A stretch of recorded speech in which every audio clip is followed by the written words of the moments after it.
Jumpa lagi di channel Skysen Solution. Pada video sebelumnya kita telah mempelajari mengenai CSS Box Model, yaitu setiap tag di dalam kode HTML akan ditampilkan oleh browser dalam bentuk kotak. Dalam video ini dan beberapa video berikutnya, kita akan mempelajari lebih lanjut mengenai gimana sih detailnya CSS Box Model tersebut dan bagaimana cara mengaturnya. Kita bisa melihat pada gambar bahwa kotak pada CSS Box Model terdiri dari 4 bagian. Bagian paling luar yang berwarna oranye adalah margin. Margin berfungsi untuk memberikan jarak antara tag yang satu dengan tag lainnya. Kemudian setelah margin adalah border. Pada slide menggunakan warna hitam. Properti border digunakan untuk memberikan garis tepi pada kotak tag. Kita telah mempelajari mengenai cara mengatur border pada playlist sebelumnya. Jadi pada playlist ini kita sudah tidak membahas mengenai border lagi. Selanjutnya di dalam border ada properti lagi yang namanya padding yang digambarkan dengan menggunakan warna hijau. Padding ini fungsinya adalah untuk memberikan jarak antara garis tepi dengan konten. Sedangkan bagian yang paling dalam dari CSS Box Model adalah kontennya itu sendiri yang digambarkan menggunakan warna biru. Dalam video ini, kita akan mempelajari mengenai cara mengatur lebar dari CSS Box Model. Kita bisa menggunakan properti width untuk mengatur lebar kotak, dan kita juga bisa menggunakan properti height untuk mengatur tinggi kotak. Ingat bahwa nilai yang kita atur di dalam properti width dan height ini hanya mempengaruhi ukuran kotak kontennya saja ya. Sedangkan padding, border, dan margin tidak terpengaruh oleh width dan height. Sekarang kita akan mulai praktek coding.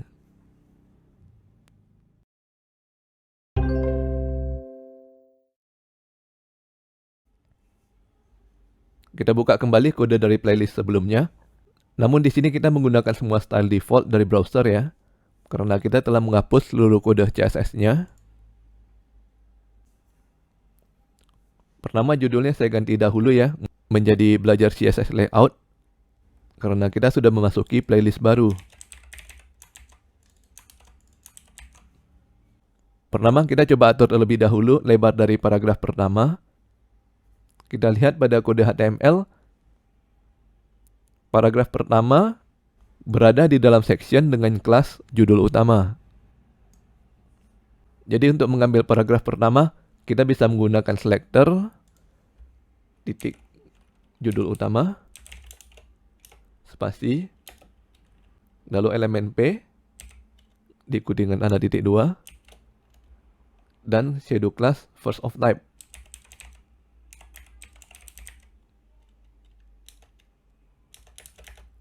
Kita tambahkan properti width. Lalu kita beri nilai misalnya 200 pixel. Kita simpan dan refresh browser. Sekarang paragraf pertama kita sudah berukuran 200 pixel. Kita bisa klik kanan pada paragraf tersebut dan pilih inspect. Kita arahkan kursor ke kode HTML paragraf. Dan Chrome akan memberikan warna background biru pada konten paragraf kita. Kita bisa melihat bahwa Chrome memberikan ukuran dari konten adalah 200 dikali 108 pixel. Pixel ini adalah satuan yang paling sering digunakan sebagai satuan absolut. Apakah itu pixel? Nah, sebenarnya apa yang kita lihat pada tampilan komputer ataupun smartphone kita, semuanya diatur dari pixel yang disusun secara berurutan. Berapa jumlah pixel pada layar? Itu bergantung dari resolusi yang sedang kita gunakan. Layar yang sedang saya gunakan sekarang adalah resolusi Full HD. Pada layar ini, kalau kita menghitung dari paling kiri hingga paling kanan layar, maka kita akan mendapatkan 1920 pixel. Sedangkan dari atas ke bawahnya terdiri dari 1080 pixel. Jadi kalau kita kalikan, maka pada layar ini terdapat lebih dari 2 juta pixel. Resolusi Full HD ini adalah resolusi yang paling umum digunakan untuk layar desktop dan notebook pada saat video ini dibuat. Dan hasil rekaman dari layar saya ini pun menjadi video yang menggunakan resolusi Full HD juga. Jadi jumlah pixel yang saya lihat pada layar ini akan sama persis dengan jumlah pixel pada hasil rekamannya. Selain pixel, kita juga bisa menggunakan beberapa satuan lain sebagai satuan absolut. Ada beberapa satuan yang sesuai dengan satuan pada dunia nyata. Misalnya milimeter, cm sentimeter, in inch, pt point, dan pc paika. Misalkan width ini saya ganti menjadi 50 mm. Kita menuliskannya 50 mm. Maka hasilnya seperti ini. Dan kalau saya ganti menjadi 5 cm,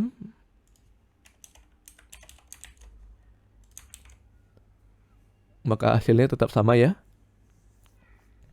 Satuan-satuan seperti ini digunakan apabila kita hendak membuat halaman web yang akan dicetak. Misalnya seperti laporan. Nanti teman-teman bisa mencoba sendiri satuan-satuan ini. Sekarang kita lihat bagaimana behavior dari satuan absolut ini. Misalkan saya ingin agar paragraf ini menggunakan setengah dari layar saya. Ukuran lebar layar saya adalah 1920 pixel.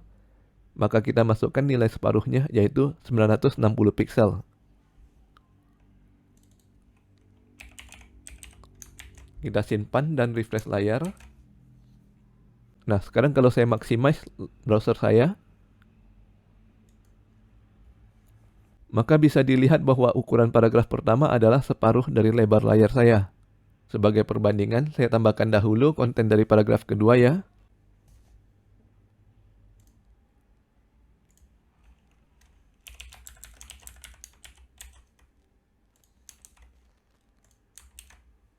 Sekarang bisa dilihat bahwa paragraf pertama menggunakan setengah layar, sedangkan paragraf kedua menggunakan satu layar penuh. Behavior pertama yang perlu kita sorot di sini adalah ukuran dari paragraf ini selalu tetap, tidak peduli berapapun lebar dari browser yang sedang kita gunakan. Misalkan browser saya resize, menjadi lebih besar ataupun lebih kecil. Kita bisa melihat pada paragraf lainnya bahwa browser akan secara otomatis mengubah ukuran konten agar seluruh teks pada paragraf tetap terbaca. Namun hal ini tidak terjadi pada paragraf pertama. Pada saat kita menggunakan browser dengan lebar lebih kecil dari 960, maka browser akan memunculkan scroll bar, sehingga apabila kita hendak membaca konten paragraf pertama yang tidak kelihatan pada layar, kita harus menggeser scroll bar ke kanan. Rancangan situs seperti ini akan membuat pengunjung merasa tidak nyaman, terutama pengunjung yang menggunakan layar kecil seperti smartphone. Behavior kedua yang perlu kita perhatikan di sini adalah apakah yang akan terjadi apabila kita melakukan zoom in dan zoom out pada browser. Pertama, saya maximize terlebih dahulu browsernya, sehingga paragraf pertama menepati tepat separuh dari browser. Nah, sekarang saya akan menekan tombol Ctrl plus untuk melakukan zoom in pada browser. Perhatikan lebar dari paragraf pertama.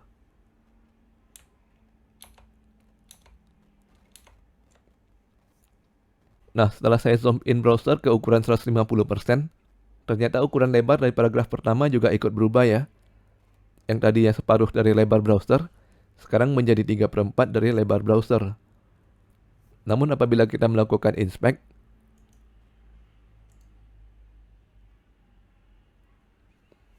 browser tetap melaporkan bahwa ukuran lebar dari paragraf tetap 960 pixel. Kita biarkan posisi zoom tetap pada 150% agar konten pada browser lebih gampang dilihat pada video ini.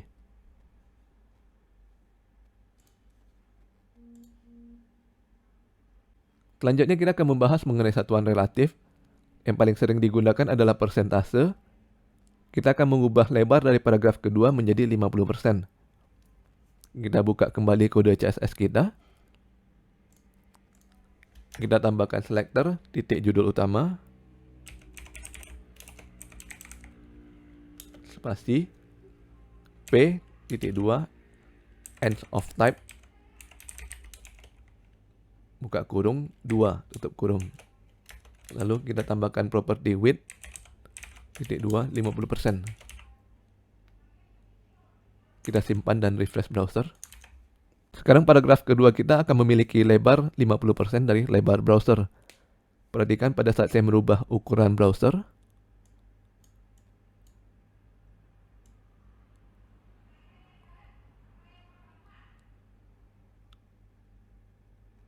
lebar dari paragraf kedua akan menyesuaikan menjadi 50% dari lebar browser yang baru. Sekarang kita maximize browser. Dan saya akan mencoba untuk zoom out dengan menekan tombol Ctrl minus. Perhatikan lebar pada paragraf pertama dan paragraf kedua.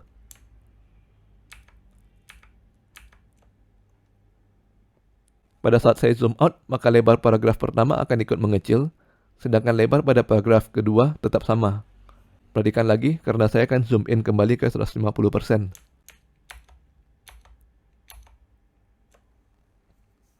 Yang perlu diperhatikan lagi di sini adalah lebar 50% pada paragraf kedua dihitung dari mana. Nah, di sini saya jelaskan lagi agar jangan salah ya. Lebar 50% pada paragraf kedua sebenarnya bukan dihitung dari lebar browsernya. Tadi saya bilang 50% dari lebar browser agar lebih mudah dalam penyebutannya. Namun yang sebenarnya terjadi adalah lebar paragraf dihitung 50% dari lebar tag parent-nya. Kalau kita lihat pada kode HTML-nya,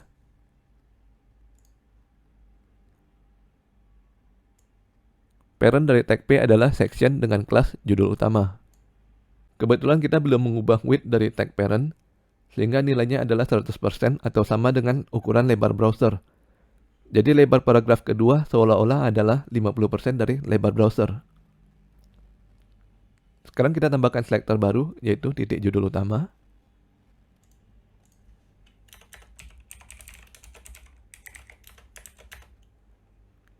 Dan kita atur agar lebarnya menjadi 50%.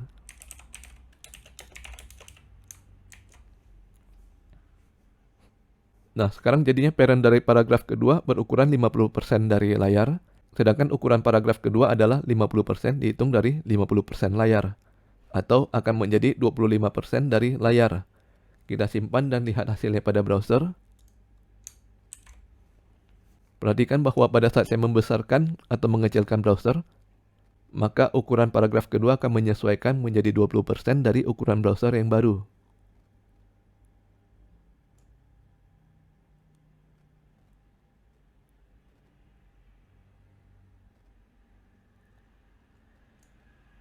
Yang perlu diperhatikan di sini adalah satuan width pada parent tidak harus relatif ya. Bisa saja parent menggunakan satuan absolut seperti paragraf pertama. Sebagai contoh, kita ganti nilai 50% menjadi 500 pixel. Kita simpan dan refresh browser. Kita bisa klik kanan dan pilih inspect.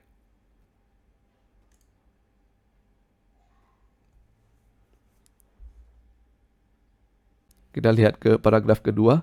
Browser akan memberitahukan bahwa lebar dari paragraf kedua adalah 250 pixel. Kalau kita hitung dari CSS kita, 50% dari 500 pixel adalah 250 pixel. Perhatikan kalau saya menggeser browser untuk membesar dan mengecil, ternyata lebar paragraf kedua tetap sama di 250 pixel.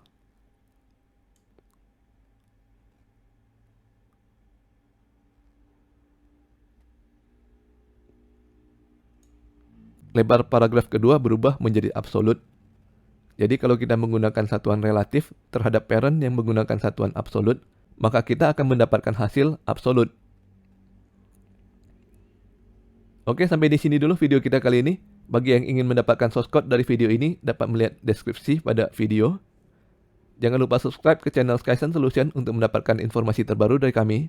Sampai bertemu lagi di video berikutnya.